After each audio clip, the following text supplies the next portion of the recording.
Hey everyone, welcome back for another deep dive. We are going to be looking at a whole bunch of headlines coming out of India today, March 25th, 2025. Yeah, lots to cover. Lots to cover. A real mix, everything from defense and sports and, social issues to the economy, international relations, a bit of everything, really. It is. So, as always, we are going to be going beyond just, the surface level of these headlines. We Right. really want to, dig in and give you that, deeper understanding of what is going on. So, without further ado, let's dive right in, huh? Sounds good. Okay, so first up, let's talk about India's maritime defense. All right. So there's news about two new warships successfully completing their sea trials. Yeah, the Himgiri, The Himgiri. Okay. which is an advanced frigate. It's part of Project 17A. And then there's the Androth, Okay. which is the second of 8 anti-submarine warfare shallow watercrafts. Ah, I see. I see. Now, just for, our listeners who may not be super familiar with, the ins and outs of naval stuff, what exactly do these sea trials, I think they call them CSTs? Yeah, Contractor Sea Trials, CST. GOTs, yeah. What do they tell us about the ships? So basically, it's a big test. They take these ships out into, real actual ocean conditions. Right. They see how they hold up, how they handle, different sea states, how fast they can go, how well they maneuver. Okay, yeah. And I think, most importantly, they check that all the systems on board, like navigation, communication, all the combat equipment, that it all works properly. So if they pass the test, it means they're ready to, join the Navy for real? Pretty much. They go through some final outfitting, and then they're good to go. That makes sense. And these ships were built by Garden Reach Shipbuilders and Engineers, GRSE, right? Yeah, over in Kolkata. Kolkata, right. And they've built a lot of ships, haven't they? Oh, tons. Over 790 different platforms, Yeah. Including 110 warships. And not just for India. They built for the Coast Guard and also some friendly countries like Mauritius, Seychelles, Guyana. Wow, so they're kind of a big deal in shipbuilding, huh? Oh, yeah. And it's pretty cool. They were the first shipyard in India after independence to build a warship for the Navy back in 1961, the INS Ajay. That's amazing. So they've got this long history, they're still going strong, and it seems like they're really contributing to India's, naval power in a big way. Absolutely. And you see officials like Wing Commander Himanshu Tiwari really positive about these trials about the ships. It's a good sign for India's defense capabilities. Yeah, definitely. Okay, well, let's move on from the, from the water to the cricket field. Right, yeah. The BCCI, the Board of Control for Cricket in India, has just announced the central contracts for the Indian women's cricket team for the upcoming season. Yeah, for 2024-25. It's always a big announcement. It is. It is. People are always really interested to see, who makes the cut, who gets which grade. So walk us through it. Who are some of the big names in each category? Sure. So the top tier, grade A, you've got some of the most consistent performers like Harmanpreet Kaur, Of course, yeah. Smriti Mantana, and Deepti Sharma. Okay. And then in grade B, there are players who are really key to the team structure. Yeah, right. You've got Renuka Singh, Jemima Rodriguez, Richa Ghosh, Shafali Verma. All big names, yeah. Definitely. And then grade C, it's always exciting because you see a mix of, some experienced players, but also some new up-and-coming talent. Yeah. And this time, there are 5 new faces in grade C. Shreka Patil, Tita Sadhu, Amanjad Kaur, Arundhati Reddy, and Uma Chetri. Wow, 5 new players. That's quite a few. It is. It's really interesting. It shows that the BCCI is, looking to the future, investing in younger talent. And, some people have pointed out that a couple of experienced players like Rajeshwari Gaikwad and Meghna Singh, they're not on the list this time. I see. So maybe it's a sign of a bit of a shift, bringing in some fresh energy as the team prepares for all the big tournaments and series coming up. It'll be really interesting to see how it all plays out. Okay, so moving on to something a little different now. Sure. There's news that comedian Kunal Kamra is being investigated for defamation in Mumbai. Yeah, this is about a skit he did, a parody, where he called a politician, Eknath Shinde, a traitor. Eknath Shinde. And who is he exactly? He's a pretty big name in the Shiv Sena party. Yeah. And actually the second highest elected official in Maharashtra. Okay, so not just anyone. And people didn't take too kindly to the joke, huh? There was some outrage, yeah, especially from Shiv Sena supporters. It actually escalated quite a bit. They vandalized the comedy club where Kamra had performed, Habitat Comedy Club, it had to close down temporarily. Wow, that's pretty intense. It is. It really kind of makes you think about, the limits of satire and, how far you can go when it comes to political commentary in India. Yeah, it's a tricky situation. I mean, freedom of speech is protected in the Constitution, but then you've got these defamation laws. Right. And it can be pretty subjective sometimes, how they're interpreted and applied. Hmm. Kamra hasn't really said anything publicly about it, but he did post a picture of the Indian Constitution on Instagram. Oh, really? Yeah, with the caption, "The only way forward." Seems like he's making a statement there. Yeah, definitely. And the Chief Minister of Maharashtra, Devendra Fadnavis, he actually called for an apology. He said, "Free expression is important, but there has to be accountability." So it's this whole debate, about where do you draw the line? Exactly. And to make matters even more complicated, there's a Shiv Sena lawmaker, Naresh Mahaska, who put out this video message threatening Kamra, even suggesting he might have to leave India. So not exactly helping to de-escalate the situation. No, not at all. It really highlights the challenges people face when they criticize those in power, And I think that's something our listeners should really consider. Definitely, definitely. Okay, well, let's shift gears a bit now and talk about the economy, specifically renewable energy in Rajasthan. Sure. I understand there are some concerns about rising costs and delays for projects, and this is in a state that's actually been a leader in solar power. Yeah, that's right. Rajasthan has a lot of potential for solar, and they've been doing pretty well so far. Right. But there's this new amendment to their state land registration laws. Okay. They're now requiring stamp duty on land agreements for solar projects. I see. So it's like an extra tax? Basically, yeah. And it's adding to the cost of these projects, anywhere from 8 to 10%. 8 to 10%? That's not insignificant. No, it's not. Especially when you think that getting the land can be almost 20% of the total project expenses. That's a big chunk. It is. And Rajasthan, right now, they've got about 30 gigawatts of solar capacity. That's more than any other state in India. But even before this change, they were facing challenges with finding and acquiring suitable land for these projects. So this just adds to the existing hurdles. Yeah, there's a report from the Council on Energy, Environment, and Water, CEEW. They found that land costs in some of the best areas for solar, they'd already doubled. So it seems like this new policy could really slow things down, huh? It could. Yeah. Even though Rajasthan is still a great place for solar investment because of the sunshine and the available land, these extra costs might make developers think twice. That's unfortunate, especially because India is trying to transition to cleaner energy. Exactly. You need policies that support that goal, but they also need to address these practical challenges, the financial side of things. Yeah, I agree. Okay, let's move on to a story with a bit of an international angle now. There's news about an Indian national, Tapan Kumar Purohit, who has been deported from the United States. Apparently, he'd been living there for over a decade without legal status. It's a complicated case. He arrived in the U.S. back in 2011 on a J-1 visa, Okay. but it expired in 2012.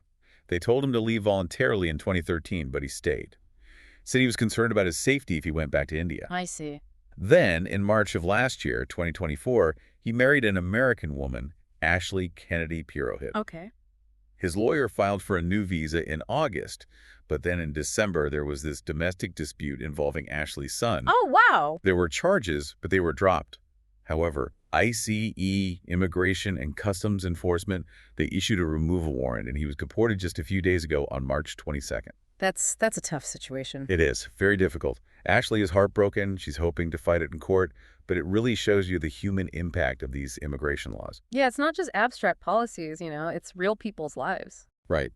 And ICE hasn't really commented on the specifics of the case, but it's a story that really makes you think about the complexities of the U.S. immigration system. Yeah, absolutely.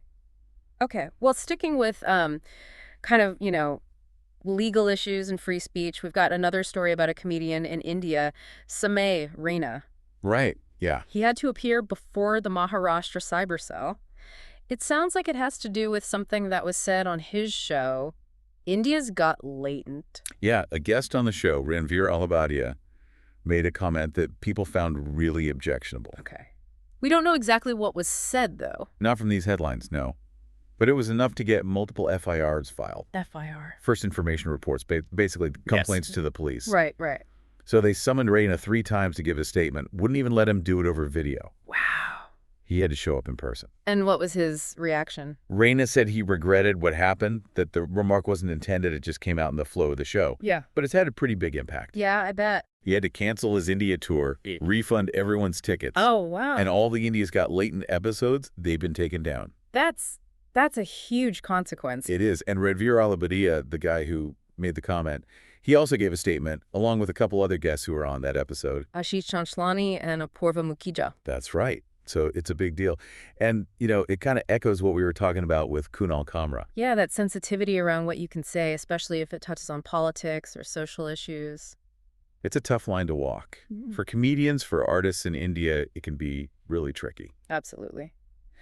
Okay, well, let's shift focus a bit now to international security concerns. That's good. There are reports about GPS spoofing technology being used in India, and it's believed to be coming from Israel. Yeah, and this is causing some real concern, especially near the border with Pakistan. What exactly is GPS spoofing? So it's basically a way to mess with GPS signals. You send out fake signals that make a device think it's somewhere else. So, like, if this is happening to airplanes, it could be really dangerous. Yeah, super dangerous. They could be way off course and not even know it. And there have been a lot of incidents, like 465 between November 2023 and February of this year. 465, that's a lot. It is. It's a big problem. And where is this happening the most? Well, the reports say mostly around Amritsar and Jammu, which makes sense. They're right by the border. Right. But it's also happening around Delhi and even Lahore in Pakistan. Think about 316 aircraft have been affected. Wow.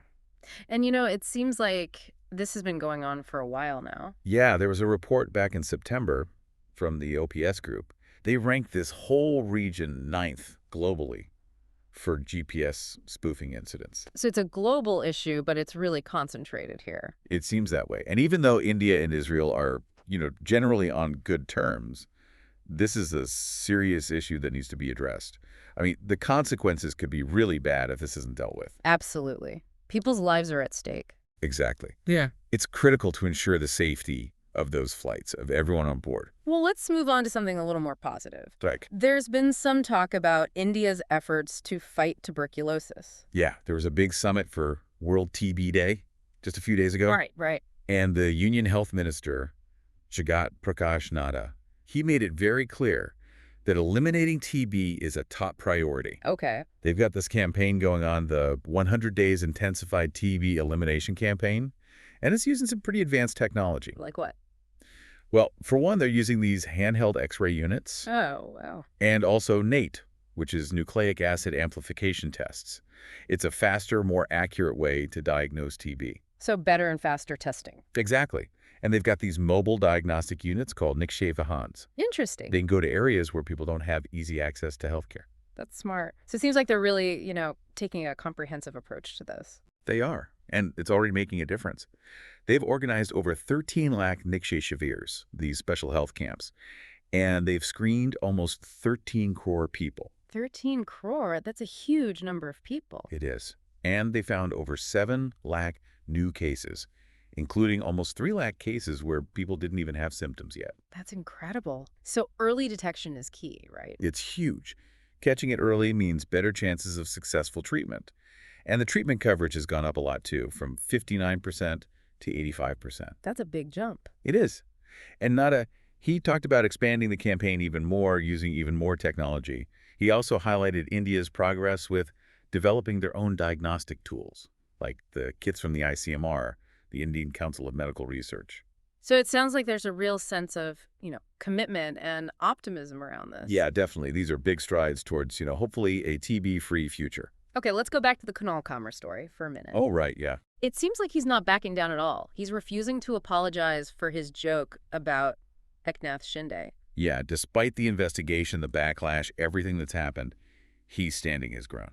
He's really, really sticking to his guns on this. What's he saying? He's basically saying it's about free speech, that he has the right to criticize, to make jokes, even if they're about powerful people.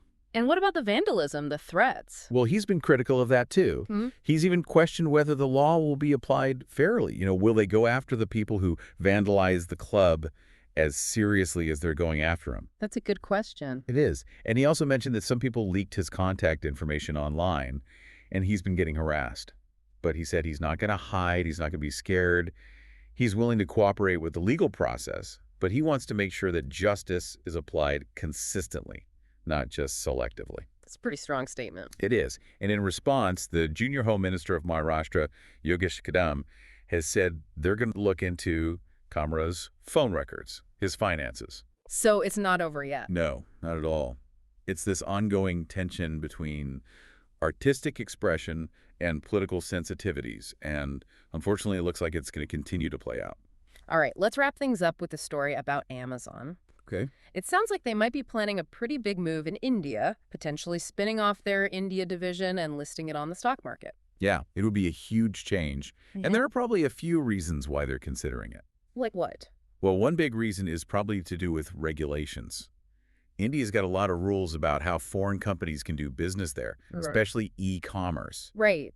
So by becoming a separate Indian company listed on the Indian stock market, they could have more flexibility, more control.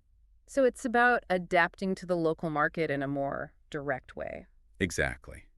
Plus, there's this whole thing about data localization, keeping data within India. Okay. And a separate entity might make it easier for them to comply with those rules. That makes sense. And of course, you can't forget about competition. Right. Flipkart, Meesho, they're all vying for market share. Exactly. This spin-off could let Amazon India really focus on local strategies, local expansion. So it's like, even though they're a global giant, they need to be nimble, adapt to the specifics of the Indian market. Yeah, and it's a pretty dynamic market, lots of growth potential, but also lots of challenges.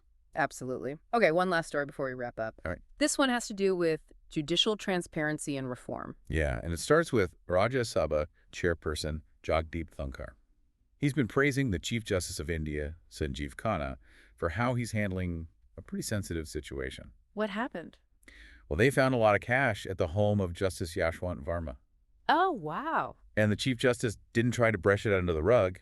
He went public with it, launched an investigation, and the Supreme Court Collegium has recommended transferring Justice Varma. So it seems like they're taking it seriously, trying to be transparent about it. Yeah, and Dhankar is all for that.